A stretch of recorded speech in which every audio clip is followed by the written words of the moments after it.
হামজা চৌধুরীর নেতৃত্বে English FA কাপের চতুর্থ রাউন্ডে উঠল লেস্টার সিটি। শেল্টেনহাম টাউনকে ফক্সরা হারিয়েছে 2-0 গোলের ব্যবধানে। দলের মতোই হামজার পারফরমেন্স ছিল চোখে পড়ার মতো। ইংলিশ চ্যাম্পিয়নশিপে বাংলার পোস্টার বয়ের পারফরমেন্স তাকে রেখেছে সেরা ডিফেন্সিভ মিডফিল্ডারের টপ লিস্টে। সব মিলিয়ে চলতি মৌসুমে এখন পর্যন্ত হামজার পারফরমেন্স কেমন দেখে নেব প্রতিবেদনে।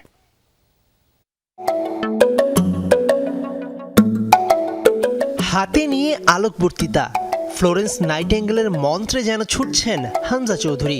অধিনায়কের আর্মব্যান্ড পরে দলকে সামনে থেকে নেতৃত্ব দিয়ে লেস্টার সিটিকে তুললেন ইংলিশ এফএ কাপের চতুর্থ রাউন্ডে। শেল্টেনহাম টাউনকে 2-0 গোলে হারিয়েছে ফক্সরা। হামজার মতোই তার দলের পারফরমেন্স ছিল টপ নচ। চার্জার পয়েন্ট স্টেডিয়ামে শুরুর একাদশেই লেফট ব্যাক কিংবা রাইট ব্যাক পজিশন ছেড়ে দীর্ঘদিন পর হামজা ডিফেন্সিভ মিডফিল্ডে প্রিয় পজিশন ফিরে পেয়েই মাঝমাঠ থেকে বল সাপ্লাই রাখলেন স্বচ্ছ। ম্যাচের 23 মিনিটে জাম্বিয়ান ফরওয়ার্ড প্যাটসন ডাকারের গোলে লিড নেয় ফক্সরা। বিরতির ঠিক আগ মুহূর্তে ব্যবধান দ্বিগুণ করেন স্টেফি মাভিডিডি।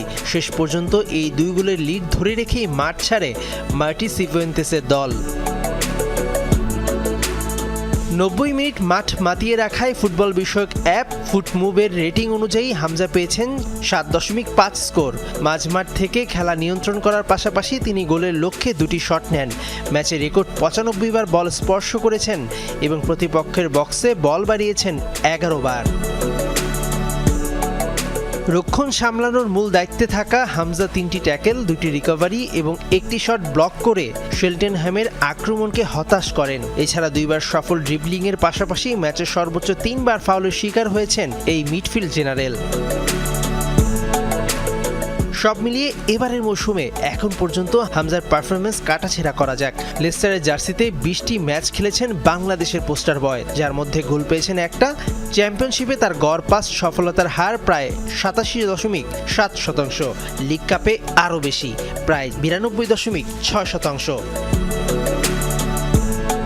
পুরো মৌসুমে এই সিলোটির ট্যাকল জেতার হার প্রায় 62.7%। প্রতি 90 মিনিটে তিনি গড়ে 1.79টি ইন্টারসেপশন জিতেছেন, যা তাকে এই লিগের সেরা 5 ডিফেন্সিভ মিডফিল্ডারের তালিকায় রেখেছে। ক্লিয়ারেন্স তো আরও আগুন। রক্ষণভাগ সামলাতে তিনি প্রতি ম্যাচে গড়ে প্রায় 3.41টি ক্লিয়ারেন্স করেছেন। গ্রাউন্ড ও এরিয়াল ডুয়েলে তার সফলতার হার গড়ে 60%-এর উপরে। হামজার স্টামিনা বা দৌড়ানোর ক্ষমতা, শেষ দিকেও সমান প্রেসিং বজায় রাখার দক্ষতা পুরো দলকে চাঙ্গা করে। এই ছন্দ ধরে রেখে আগামী শনিবার টেবিল টপার কভেন্ট্রি সিটির বিপক্ষে অগ্নি পরীক্ষায় নামবে হামজা চৌধুরীর দল।